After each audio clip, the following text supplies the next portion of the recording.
केंद्र सरकार नरेगा योजन महात्मा गांधी नाम बाद देवा प्रतिवाद रे अखिल भारत कांग्रेस कमिटी एवं प्रदेश कांग्रेस कमिटी सभापति भक्तचरण दास को निर्देश क्रमे खोर्धा जिला कांग्रेस कमिटी पक्षर जिला सभापति राजीव कुमार पट्टनायक नेतृत्व में एक प्रतिवाद सभा समन्वय बैंक छकठारे महात्मा गांधी प्रतिछवि निकट में अनुष्ठित होता।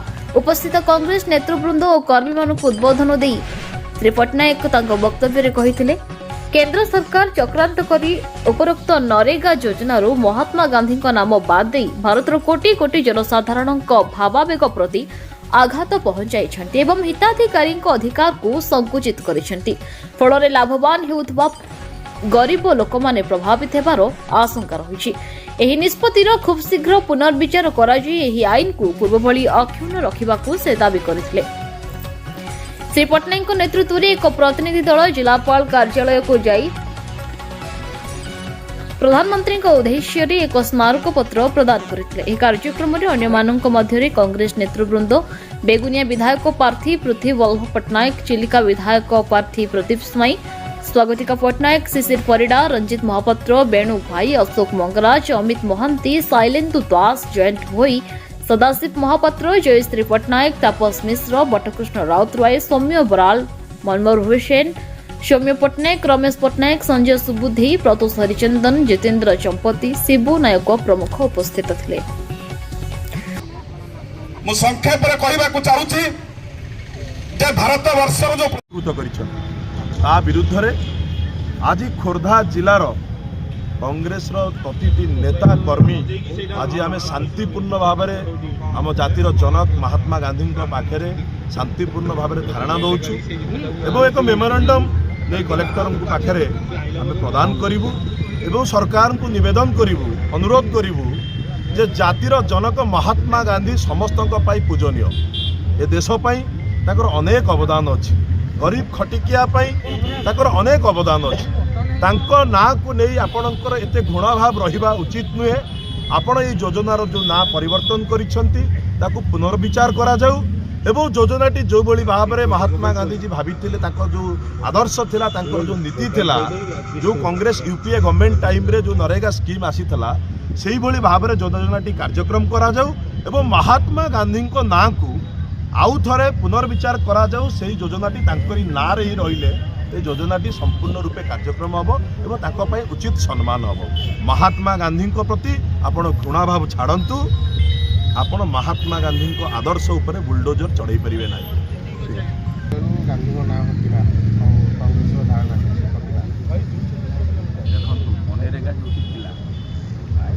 महात्मा गांधी नेशनल रूरल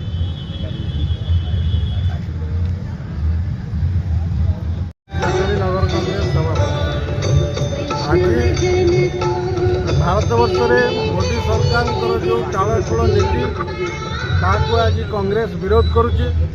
जातिर पिता राष्ट्र पिता महात्मा गांधी 450 कोटी लोकंर हृदय जी स्थान बांधी ये देश की स्वाधीनता आनी अहिंसा आंदोलन उपाय प्रति जवाहरलाल नेहरू प्रति बीजेपी सरकार जो अकथनीय अत्याचार नाम को कलंकित करने भारत वर्ष में जो प्रयास जारी रखी आज कांग्रेस दल विरोध करुच्ची।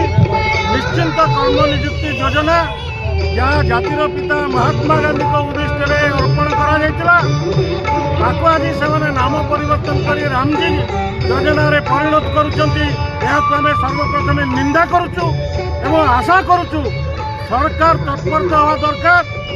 जातिर सम्मान भारत वर्षर सम्मान भारत वर्षर गौरव जी कि जातिर पिता महात्मा गांधी योजना को पुनर्बार पार्लियामेंट रे आमेंडमेंट करी स्ट्राइक करने दरकार।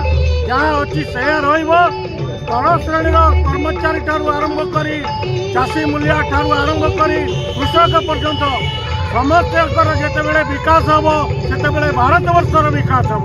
आज दिन में जातीय पिता पाखे आम प्रतिवाद करुचु नीति आशय को प्रत्यय करी आम आशा करुचु सरकार तत्पर हूँ ए बिल की पास कर 100 दिन दिया लोक मैंने कम करें पंचायत में कम कर गरीब श्रेणी लोक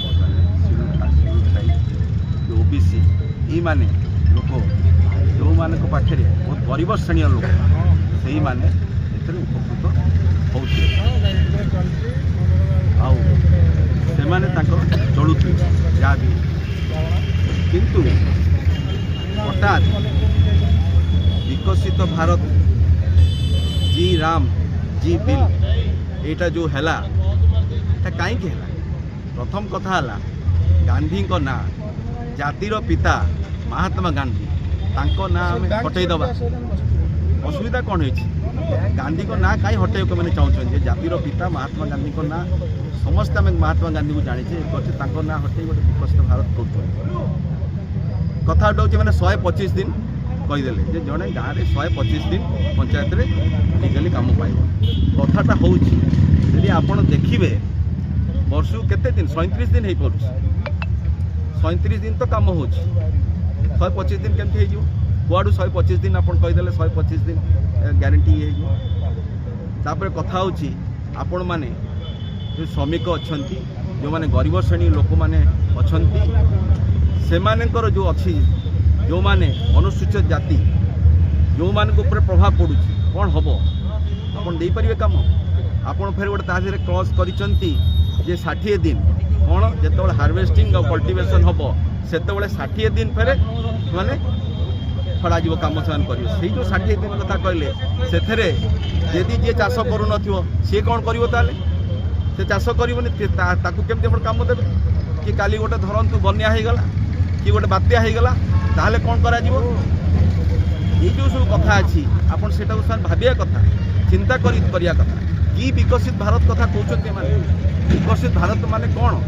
ଯେଉଁମାନେ ସବୁ ପୁଞ୍ଜିପତି ଅଛନ୍ତି ସେମାନେ ସବୁ ତାଙ୍କର ପୁଞ୍ଜି ତାଙ୍କୁ ସାହାଯ୍ୟ କରିବା, ତାଙ୍କୁ ବଳବାନ କରିବା, ସେଇଥିରେ କ'ଣ ଭାରତ ବିକଶିତ ହେବ? এইটা কোন না মতো বিকশিত ভারত মানে কোন? এয়া বিকশিত ভারত এয়া কুহযাଉଛି କି ଯେଉଁମାନେ ଗରିବ ଶ୍ରେଣୀ ଲୋକ ଅଛନ୍ତି, ଆଜି 95% ଲୋକ ଗରିବ ଶ୍ରେଣୀ ଲୋକ, ଶ୍ରମିକ ହୁଅନ୍ତୁ, କୃଷକ ହୁଅନ୍ତୁ, ସେଇମାନେ ତାଙ୍କର କେମିତି ବିକଶିତ ହେବ ଏମାନେ ଚିନ୍ତା ଅଛି। ଏମାନେ ଖାଲି ପାସପୋର୍ଟ ମାରନ୍ତି, ଏମାନଙ୍କ କଥା ହେଲା ପାସପୋର୍ଟ ମାରିକି ଏମାନେ ଯିବେ, କିଛି ବିକଶିତ ହେବନି। ଆପଣମାନେ ଦେଖନ୍ତୁ କିଛି ଭାରତର ବିକଶିତ ହେଇପାରୁନି। ସେଇଥିପାଇଁ ଆଜି ବିରୋଧୀ ଦଳର ସମସ୍ତେ, କଂଗ୍ରେସ ହଉ କି ଏସଡିପି ହଉ କି ଟିଏମସି ହଉ, ସମସ୍ତେ ସେଠି ବସିକି ବିରୋଧ କଲେ। ଆପଣ ସେଇ ଯେଉଁ ବିଲ୍ଟାକୁ କାହିଁ ଷ୍ଟାଣ୍ଡିଂ କମିଟିକୁ ପଠାଇଲେନି? ଆପଣ କାହିଁ ଏତେ ତରତର ହେଇକି ବିଲ୍ଟାକୁ ହଠାତ୍ ତାକୁ ଇଏ କରିଦେଲେ? ସମସ୍ତେ ତ କହିଲେ ଷ୍ଟାଣ୍ଡିଂ କମିଟି ପଠାନ୍ତୁ, ହଠାତ୍ ରାଷ୍ଟ୍ରପତିକୁ ପଠାଇଦେଲେ। ତ ଷ୍ଟାଣ୍ଡିଂ କମିଟିକୁ ଯାଇଥାନ୍ତା, ସେଠି ଆଲୋଚନା ହେଇଥାନ୍ତା, ତାପରେ ଯେଉଁ କଥା ହେଇଥାନ୍ତା, ସେ କଥା ବି ହେଲାନି। ଆପଣ ସବୁ ବିଲ୍ଟାକୁ ଏତେ ଜଲ୍ଦି ଶୀଘ୍ର କରିକି ସାଙ୍ଗେ ସାଙ୍ଗେ ପଠାଇଦେଲେ, ଯେଉଁଟାକି ସମସ୍ତେ ବିରୋଧ କଲେ। ରାହୁଲ ଗାନ୍ଧୀ ହୁଅନ୍ତୁ, ଖଡ଼ଗେ ହୁଅନ୍ତୁ, ଶଶି ଥରୁର ହୁଅନ୍ତୁ, କି ଟିଏମସି ନେତାମାନେ ହୁଅନ୍ତୁ, ଏସଡିପିର ହୁଅନ୍ତୁ, ମୁଲାୟମ ସିଂ, ଅଖିଳେଶ ଯାଦବ ହୁଅନ୍ତୁ, ସମସ୍ତେ ସେଇଟାକୁ ଅପୋଜ କଲେ। ଆପଣ ଶୁଣିବାକୁ ପ୍ରସ୍ତୁତ ନୁହଁ। ଆପଣ ଯେଉଁ କାମଟି କରୁଛନ୍ତି ଏଇଟା ବିରୋଧ, ଏଇଟା ଗୋଟେ କୃଷି ଶ୍ରମିକ ସମସ୍ତଙ୍କ ବିରୋଧ ହେଉଛି। ଆଉ ଏତିକି ମନେ ରଖିଥାନ୍ତୁ ଯେ 2014ରେ ବିଶ୍ୱ ବ୍ୟାଙ୍କ ବି କହିଥିଲା ଏଇ ଯେଉଁ ଯୋଜନାଟି ଅଛି, ଗ୍ରାମୀଣ ଯୋଜନାଟି, ବିଶ୍ୱ ବ୍ୟାଙ୍କ ସ୍ୱୀକୃତ କରିଥିଲା, କହିଥିଲା ଏଇଭଳିଆ ଯୋଜନାରେ ଗ୍ରାମୀଣର ବହୁତ ଉନ୍ନତି ହେବ, ସମସ୍ତେ କହିଲେ। କିନ୍ତୁ ଏମାନେ କାହିଁ ଚେଞ୍ଜ କରିଦେଲେ? କ'ଣ ପାଇଁ କଲେ? ଏଇଟା ବିରୋଧୀ। ଆମେ ସେଇଥିପାଇଁ ଆଜି ସମସ୍ତେ କଂଗ୍ରେସ ଦଳ ୟାକୁ ବିରୋଧ କରୁଛି। ଆଉ ଏଇ ଯେଉଁ ବିଲ୍ଟି କରିଛନ୍ତି ଆଉ ଥରେ ପ୍ରତିନିଧିତ୍ୱ କରନ୍ତୁ। ଧନ୍ୟବାଦ। ମାତା ଭାରତ ମାତା ମମ ଦୀକ୍ଷା ହିନ୍ଦୁ ରକ୍ଷା। ଖୋର୍ଦ୍ଧାରୁ ପ୍ରିୟଙ୍କା ମହାପାତ୍ରଙ୍କ ରିପୋର୍ଟ, ନ୍ୟୁଜ୍ ଉପାନ୍ତ ଖବର।